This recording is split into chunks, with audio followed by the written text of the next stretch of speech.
Hello guys, welcome to our channel ayurvedic future. तो अपन ने पिछले लेक्चर्स में जो भी पढ़ा था षट पदार्थ, त्रिसूत्र और अग्निवेश आदि शिष्यों के नाम, ये सब आपको आई होप समझ में आया होगा। और इसी के साथ अपन अपने टॉपिक को आगे कंटिन्यू करते हैं। तो आज अपन क्या पढ़ने वाले हैं?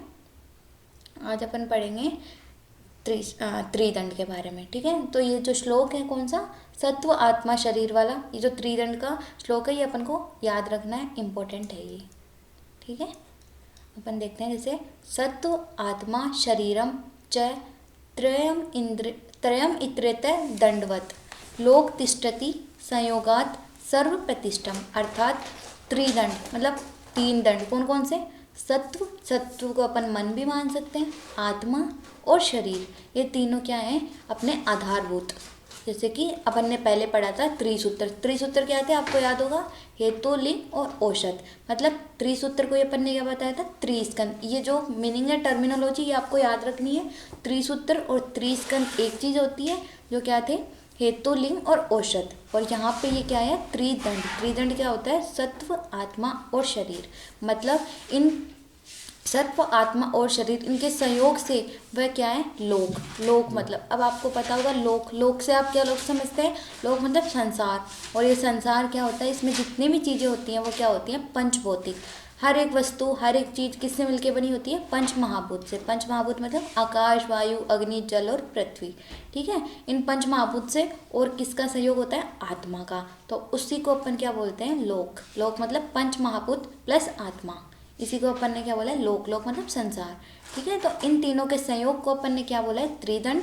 और इस संयोग से वह लोक अर्थात जीवात्मा युक्त शरीर बना रहता है। इस शरीर में सब कुछ प्रतिष्ठा है। इसी को अपन ने क्या बोला है? त्रिदंड।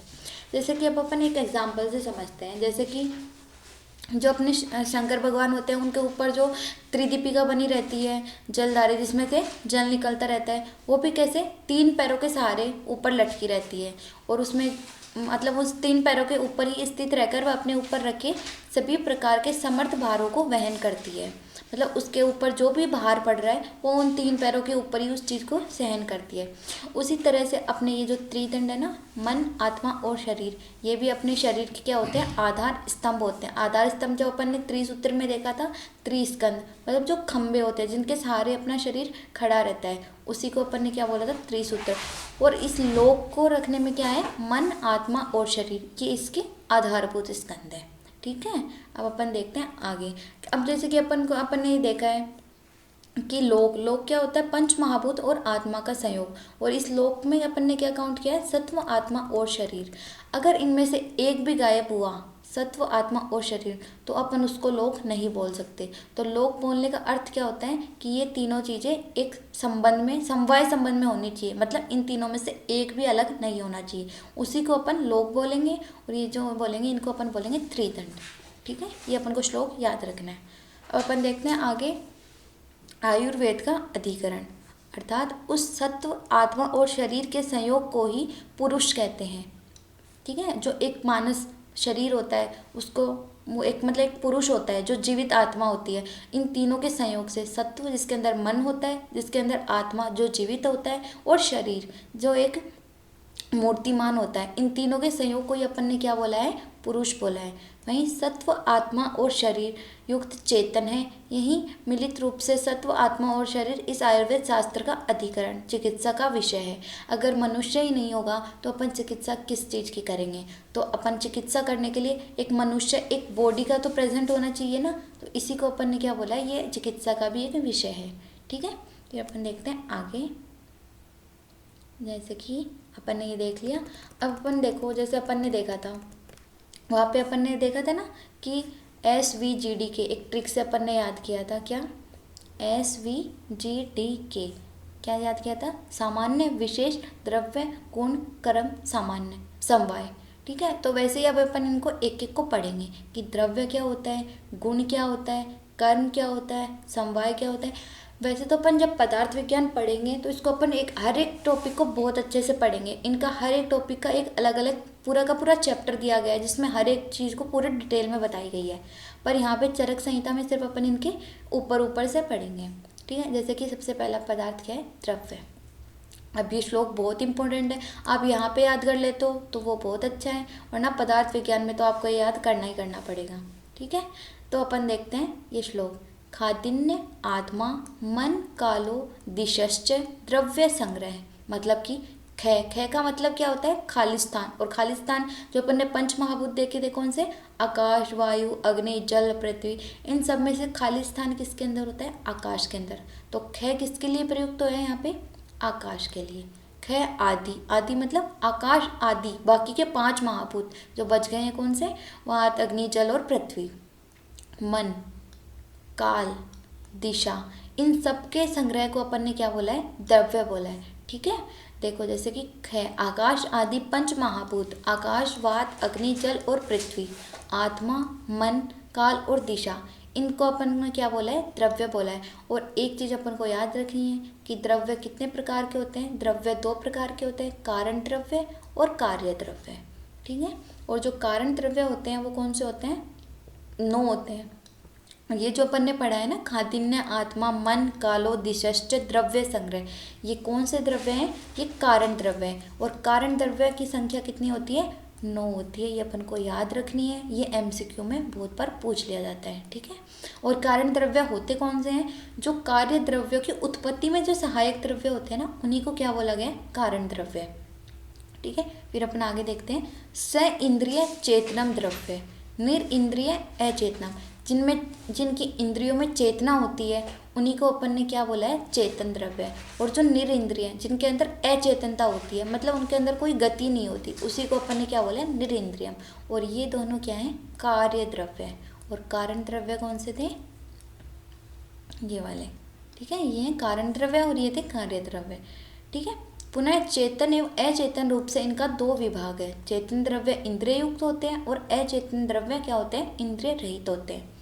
ठीक है, तो आपको ये याद रखना, कारण द्रव्य 9 होते हैं, कार्य द्रव्य 2 होते हैं। आगे अपन इनको देखते हैं आगे। ठीक है, अब कारण द्रव्य ये टेबल आप बना देना, तो आपके क्वेश्चन आए 5 नंबर, कारण द्रव्य और पृथ्वी जल अग्नि वायु आकाश आत्मा मन काल और दिशा, ये क्या होते हैं, कारण द्रव्य होते हैं। ठीक है, फिर अपन देखते हैं आगे कि कार्य द्रव्य कौन कौन से होते हैं। कार्य द्रव्य क्या होते हैं, अपन ने अभी देखा है, चेतन और अचेतन।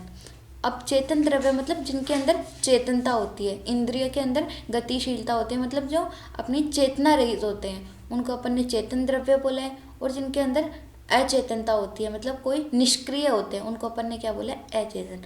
अब इन चेतन द्रव्यों को भी आगे 2 प्रकार से बांटा गया है, कौन से, बाह्यश्चेतन और अंतश्चेतन। बाह्यश्चेतन और अंतश्चेतन को अपन अभी देखेंगे आगे कि ये ना एक एक की परिभाषा, ये पदार्थ विज्ञान में भी समझाया हुआ है, बट अपन यहाँ पे थोड़ा ऊपरी ऊपरी समझ लेते हैं ताकि अपन को वहाँ पे ज़्यादा जोर ना आए। अंतश्चेतन क्या होता है, अंतश्चेतन वो द्रव्य होते हैं जिनके अंदर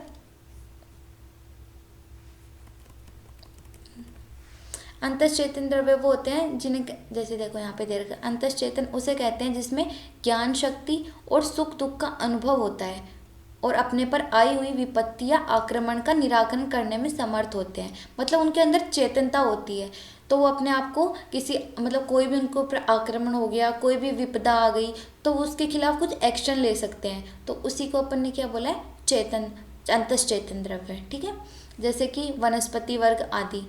ठीक है, इनमें अंतश्चेतन का प्रतिक्षण कुछ द्रव्यों से स्पष्ट किया जा सकता है। जैसे अपन कुछ एग्जांपल देखेंगे, जो लाजवंती, लाजवंती मतलब जो चुई मुई का पेड़ होता है, अपन ने सबने देखा होगा, वो क्या होता है, स्पर्श करने, अपन उसको टच करेंगे ना तो वो एकदम सिकुड़ जाएगा, जिसको अपन नॉर्मली टच मी नॉट वाले नाम से भी जानते हैं। तो वो क्या हो जाता है, उसको हाथ लगाने से ही वो सिकुड़ जाता है। और ऐसे एक और एग्जांपल क्या है, सूर्यमुखी का फूल, मतलब अपन जैसे भी सूर्य की डायरेक्शन होती है, तो जो सूर्यमुखी का जो फूल होता है वो उसी डायरेक्शन में अपने आप को घुमा लेता है।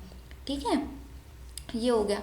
फिर अपन देखेंगे इसके बाद अपन देखते हैं कि बाह्यश्चेतन। बाह्यश्चेतन किसको बोलते हैं, बाह्यश्चेतन उसे कहते हैं जिसमें अंतः ज्ञान होता है पर उनके ऊपर आई हुई आपत्ति या आक्रमण हो तो उसे निराकरण करने में भी समर्थ होते हैं।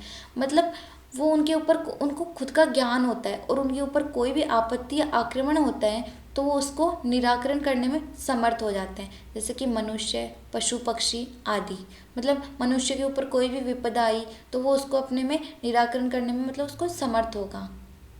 और जो अपन ने ये देखे थे ना अंतश्चेतन द्रव्य, ये समर्थ नहीं होते हैं। ठीक है, ये याद रखना कि ये अंतश्चेतन वाले समर्थ नहीं होते और बाह्य चेतन वाले क्या होते हैं, समर्थ होते हैं अपने ऊपर आई हुई विपदा को मतलब निराकरण करने में, और ये समर्थ नहीं होते। अब वो टच मी नॉट प्लांट है, उसको अपन टच करेंगे पर वो खुद तो कुछ नहीं कर सकता ना, तो वो क्या हो जाएगा, सिकुड़ जाएगा। बट अगर कोई मनुष्य है, कोई पशु पक्षी है, उसके ऊपर कोई भी विपदा आ गई, कोई भी पीड़ा आ गई, अपन उसको कुछ भी कर रहे हैं, तो वो अपन कोई मनुष्य है, अपन उसको डंडे से मार रहे हैं, तो वो खुद को प्रोटेक्ट करने के लिए कुछ भी एक्शन लेगा ना, तो उसमें क्या है, बाह्य चेतन, मतलब वो अपने आत्मज्ञान, अपने खुद की रक्षा के लिए कुछ एक्शन ले सकता है, वो समर्थ है, तो उसी को अपन ने क्या बोला है, बाह्य चेतन। ठीक है, फिर आगे इनको बांट दिया किसमें, जरायुज, अंडज, स्वेदज, उद्बीज, मतलब जो जरायु प्लेसेंटा से उत्पन्न होते हैं, अंडज मतलब जो अंडे से उत्पन्न होने वाले हैं, स्वेदज मतलब जो स्वेद, जो कृमि ये होते हैं, किससे उत्पन्न होते हैं, स्वेद से उत्पन्न होते हैं। उद्बीज मतलब जो भूम से उत्पन्न होते हैं, मतलब पृथ्वी से निकलते हैं। वनस्पतिक, विरुद्ध, वनस्पत्य, औषधि, ये अपन इनको आगे डिटेल में एक एक को अच्छे से देखेंगे। ठीक है, अब अपन देखते हैं आगे। अपन ने द्रव्य देख लिया, अब अपन देखेंगे गुण। गुण क्या होता है, गुण का अपन ने पहले एक बात आपको ये समझनी पड़ेगी, गुण होता क्या है। मतलब कोई भी चीज़ होता है, अपन उसकी तरफ अट्रैक्ट होते हैं, तो ये क्या होता है, उसका एक स्पेसिफिक गुण होता है। मतलब आप में कोई अच्छा, मतलब आप एक बहुत अच्छे स्टूडेंट हो, आपके बहुत अच्छे मार्क्स स्कोर कर रहे हो, तो ये आपका क्या है, ये गुण है। तो बाकी के जो टीचर्स हैं वो सब आपकी तरफ अट्रैक्ट होंगे। क्यों होंगे, क्योंकि आपके अंदर एक गुण है। बाकी के जो स्टूडेंट्स हैं वो भी आपसे आगे क्वेश्चंस पूछेंगे, आपसे अट्रैक्ट हो रहे हैं, तो वो क्यों हो रहे हैं, क्योंकि आपके अंदर इंटेलिजेंस का वो गुण है, आपके अंदर उस चीज़ की विशेषता है। ठीक है, अब अपन वैसे ही उसको ही गुण कहा जाता है। अब अपन देखते हैं गुण क्या क्या होते हैं और गुण कितने प्रकार के होते हैं। तो ये श्लोक भी इम्पोर्टेंट है और ये आपको याद करना है। आप यहाँ याद कर लोगे तो अच्छी बात है, आपको आगे जोड़ नहीं आएगा। जैसे स अर्था, मतलब जिनके अर्थ, अर्थ मतलब जो इंद्रियां होती हैं, अपन ने पंच इंद्रियां देखी है ना, कौन कौन सी होती है। स अर्थ गुरुवादयो बुद्धि प्रयत्न आंता परादय गुणा प्रउक्ता। ठीक है, अर्थ, अर्थ मतलब शब्द, स्पर्श, रूप, रस और गंध, ये क्या होती है, ये अर्थ होते हैं। जो इंद्रियां होती है उनके ये अर्थ होते हैं, शब्द, स्पर्श, रूप, रस और गंध। फिर गुरुवादी, गुरुवादी गुण कितने होते हैं, अब इनकी संख्या याद रखें। सार्थ गुण कितने होते हैं, 5 होते हैं। और गुरुवादी गुण कितने होते हैं, 20 होते हैं। ठीक है, ये अपन आगे देखेंगे कि 20 कौन कौन से होते हैं। फिर बुद्धि, बुद्धि प्रयत्न आंता, बुद्धि गुण जो क्या होते हैं उन्हीं को अपन ने क्या बोला, आध्यात्मिक गुण। बौद्धिक गुण को अपन ने क्या बोला, आध्यात्मिक गुण, जो नंबर में कितने होते हैं, 6 होते हैं। और परादि गुण, परादि गुण कितने होते हैं, 10 होते हैं। अपन आगे देखेंगे कि ये 10 कौन कौन से होते हैं और इनके क्या क्या कर्म होते हैं। अब जैसे कि 6 कौन से थे आध्यात्मिक गुण, सुख, दुख, इच्छा, द्वेष, प्रयत्न, ये क्या हो गए, 6 गुण कौन से हो गए, बुद्धि गुण या प्रयत्न आंता गुण। अब अपन इनको देखेंगे कि परादि गुण 10 कौन कौन से होते हैं, गुरुवादी गुण कौन से होते हैं, अर्थ से अर्थ गुण कौन से होते हैं, और प्रयत्न आत्मा, इनके एक एक को अपन डिटेल में आगे अच्छे से पढ़ेंगे। अभी तो सिर्फ आपको यहाँ पे ये याद रखना है कि कौन से की संख्या कितनी है। ठीक है, फिर अपन देखते हैं आगे कर्म। अपन ने द्रव्य देख लिया, गुण देख लिया, अब अपन देखते हैं कर्म। कर्म मतलब कोई भी क्रिया जो अपन कर रहे हैं उसी को क्या बोला गया, कर्म।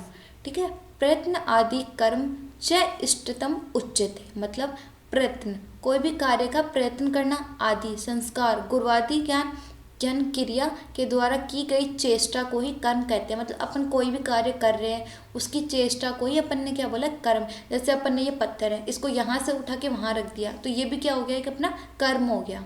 ठीक है, अब कर्म के जो अपन पदार्थ विज्ञान में एक चैप्टर है कर्म के नाम से, उसमें पढ़ेंगे कि कर्म की परिभाषा क्या होती है, निरुक्ति क्या होती है, व्युत्पत्ति क्या होती है, और कर्म के कितने प्रकार होते हैं।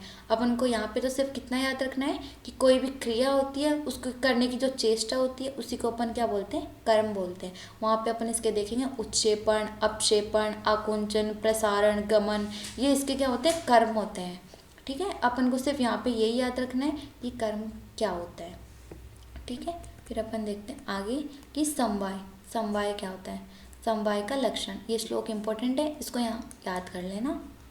समवायो अपृथक भावो भूम्य आदि नाम गुणै मतः स नित्यो यत्र ही द्रव्यम न तत्र अनियतो गुण, मतलब समवायो अपृथक भाव, मतलब पृथ्वी आदि द्रव्यों के साथ गुणों का अपृथक भाव। अपृथक भाव का मतलब क्या होता है, अलग नहीं होना। उस गुण को ही क्या बोला है, समवाय। समवाय मतलब किसी के साथ अपना समवाय संबंध, अटूट बंधन, उसी को क्या बोला है, समवाय। ठीक है, यह नित्य है, अविनाशी है, क्योंकि जहाँ द्रव्य होता है वहाँ समवाय संबंध से गुण अवश्य होता है। मतलब द्रव्य जहाँ जहाँ होगा वहाँ वहाँ गुण भी होगा, तो द्रव्य और गुण के बीच में क्या होता है, समवाय संबंध होता है। ये कभी भी द्रव्यों में गुण अनिश्चित नहीं रहता, अर्थात निश्चित ही रहता है। अगर द्रव्य है तो गुण अनिश्चित नहीं होगा, निश्चित ही वहाँ पे गुण भी पाया जाएगा। कोई भी द्रव्य मतलब कोई भी पदार्थ है तो उसके अंदर गुण तो जरूर ही होगा। किससे, समवाय संबंध से। जैसे कि अब अपन है, अपनी जाति है, अपन मनुष्यत्व है, अब अपने मम्मी पापा हैं, अपन उनके साथ क्या है, समवाय संबंध से। अपन कहीं भी चले जाओ, अपन किस नाम से जाने जाएंगे, कि अपन उनके बच्चे हैं। तो ये अपना अपने मम्मी पापा के साथ क्या हो गया, समवाय संबंध हो गया। ठीक है, अब अपन देखते हैं आगे। अपन देखेंगे कि द्रव्य का लक्षण, द्रव्य के लक्षण क्या क्या होते हैं। जैसे कि यत्र आश्रिता कर्म गुणा कारण समवाय यत तद्द्रव्यम, अर्थात जिसके अंदर कर्म और गुण, द्रव्य क्या होता है, जिसके अंदर कर्म और गुण दोनों क्या होते हैं, समवाय संबंध से, मतलब इन दोनों के बीच में अटूट बंधन होता है। कि मतलब जहाँ द्रव्य होगा वहाँ पे गुण होगा और वहाँ पे कर्म भी होगा, मतलब ये क्या हो गया, समवाय संबंध हो गया। ठीक है, जिसमें कर्म और गुण आश्रित रहते हैं, और जो कर्म और गुण का समवाय कारण है उसे द्रव्य कहते हैं। अगर द्रव्य है तो उसमें गुण और कर्म दोनों ही पाए जाएंगे, वो भी समवाय संबंध से। ठीक है, अब अपन आगे देखते हैं कि गुण का लक्षण। गुण का लक्षण क्या होता है, जैसे अपन ने द्रव्य का लक्षण देखा, तो अब गुण का क्या लक्षण होता है। समवाय तो निश्चेष्ट कारणम गुण है, मतलब जो समवाय संबंध वाला हो और जो चेष्टा रहित हो और ग्रहण करने में कारण हो, उसे क्या कहते हैं, गुण कहते हैं। ठीक है, तो क्या होता है, जो गुण क्या होता है, समवाय संबंध से तो होता है, परंतु क्या होता है, चेष्टा रहित होता है, उसके अंदर कोई भी चेष्टा नहीं होती। और क्या देखा था अपन ने, जो कर्म था वो क्या था, चेष्टावान था। ठीक है, और ग्रहण करने में कारण हो, उसी चीज़ को अपन क्या बोले, गुण बोले हैं। ठीक है, ये श्लोक यहाँ पे इम्पोर्टेंट है, इसको भी यहाँ पे अपन को लर्न कर लेना है। ठीक है, फिर अपन देखते हैं आगे कर्म का लक्षण। कर्म का लक्षण क्या होता है, मतलब संयोगे च विभागे च कारणम द्रव्य आश्रितम, मतलब जो संयोग और विभाग का कारण होता है द्रव्य में, उसी को क्या बोला गया है, कर्म बोला गया है। देखो, जैसे कि जो एक ही साथ संयोग और विभाग में कारण हो या द्रव्य के अंदर आश्रित हो, उसी को क्या बोला गया है, कर्म बोला गया है। ठीक है, अब अपन को पूछ ले कि कर्म और गुण ये दोनों आश्रित कहाँ रहते हैं, तो कोई भी वस्तु होती है वो किसके अंदर आश्रित रहती है, द्रव्य के अंदर। मतलब कर्म और गुण किसी चीज़ के होने के लिए एटलीस्ट द्रव्य का होना तो कंपलसरी है। ठीक है, और ये जो कर्म होता है ये क्या है, संयोग का कारण भी होता है और विभाग का, मतलब दो चीज़ें आपस में जुड़ रही हैं उसका कारण भी कर्म ही है, और जो दो चीज़ें अलग हो रही हैं उसका काम भी क्या ही है, विभाग ही है। ठीक है, कर्तव्य से क्रिया कर्म कर्म अन्यत उपेक्षते, मतलब कर्तव्य को ही क्या, कर्तव्य की क्रिया को ही क्या बोला गया, कर्म। मतलब कोई भी अपन कार्य कर रहे हैं उसकी जो क्रिया हो रही है उसी को अपन ने क्या बोला है, कर्म बोला है। ठीक है, यहाँ कर्म संयोग और विभाग किसी अन्य कारण की अपेक्षा नहीं करता, अर्थात कर्म केवल क्रिया की ही अपेक्षा करता है। मतलब कोई भी क्रिया हो रही है उसको अपन ने क्या बोला है, कर्म ही बोला है। ठीक है, अब जैसे यहाँ पे संयोग, संयोग से आप लोग, मैं जैसे एक इजी एग्जांपल आपको समझाती हूँ। जैसे कि संयोग, एक पेड़ है उस पर कोई कौवा आके बैठ रहा है, तो मतलब उस कौवे का उस पेड़ से क्या हो रहा है, संयोग हो रहा है, मतलब दो चीज़ें आपस में मिल रही हैं। वैसे विभाग, विभाग मतलब अब वो पेड़ तो वही है पर वो कौवा वहाँ से उड़ गया, मतलब उसका उस कौवे का उस पेड़ से क्या हो गया, विभाग, मतलब अलग हो गया, तो वो क्या हो गया, विभाग। तो जो कर्म, उड़ना, उड़ के आना और उड़ के वापस जाना, जो कर्म कौवे ने किया है उसी को अपन ने क्या बोला है, कर्म का लक्षण। ठीक है, जो संयोग और विभाग का कारण है उसी को अपन ने क्या बोल दिया, कर्म का लक्षण। ठीक है, अब अपन यहाँ पे ये गुण और कर्म, ये इंपॉर्टेंट है, ये डिफरेंस ये बहुत बार पूछ लिया जाता है कि गुण और कर्म में क्या डिफरेंस है, तो ये अपन को याद करना है। यहाँ पे जो देखो, वैसे तो अपन ने ऊपर देख लिया मोटा मोटा, पर अपन यहाँ भी देख लेते हैं। गुण क्या होता है, निश्चेष्ट होता है, और कर्म क्या होता है, चेष्टा रहित होता है। कर्म, गुण तो होता है जो चेष्टा रहित होता है, और कर्म क्या होता है, चेष्टावान होता है। ठीक है, फिर दूसरा क्या है, द्रव्य का सिद्ध धर्म, अर्थात गुण अपने स्वरूप को प्राप्त कर चुका होता है और गुण क्या होता है, साध्य अवस्था में रहता है, उसके स्वरूप का अंतिम निर्णय नहीं हो सकता, किंतु इसका परिणाम क्या होगा। ठीक है। और जो कर्म गुण क्या होता है, संयोग और विभाग का स्वतंत्र कारण नहीं होता है, और कर्म क्या होता है, संयोग और विभाग का कारण होता है, जो अपन ने ऊपर देख लिया है। ठीक है। जो गुण होता है वो अमूर्त द्रव्य में भी होता है, जैसे आकाश, काल, दिशा, आत्मा, मन, मतलब कोई भी चीज़ होगी जो अमूर्त होगी, मतलब उसके अंदर चेष्टावान नहीं होगी, उसके अंदर लिविंग नॉन लिविंग थिंग्स अपन समझ सकते हैं, उसके अंदर भी कोई ना कोई गुण तो होगा। जैसे पत्थर है, ये नॉन लिविंग है, बट इसके अंदर भी इसका एक गुण तो है कि ये ठोस है, ये भारी है, ऐसे। और कर्म क्या होता है, केवल मूर्त द्रव्य में, मतलब जो लिविंग थिंग्स होती है उन्हीं में पाया जाता है। अब कोई इंसान है, वो चल रहा है तो उसके अंदर कर्म हो रहा है, जैसे पृथ्वी, जल, वायु, अग्नि, मूर्त द्रव्यों का ये क्या है, लक्षण है। ठीक है गाइस, तो अपन आगे का देखेंगे कल। ठीक है। जहाँ तक हमने आज आपको पढ़ाया वो आपको याद हुआ होगा, आपको समझ में आया होगा। तो बाय बाय फ्यूचर डॉक्टर्स, आगे का अपन कल कंटिन्यू करेंगे।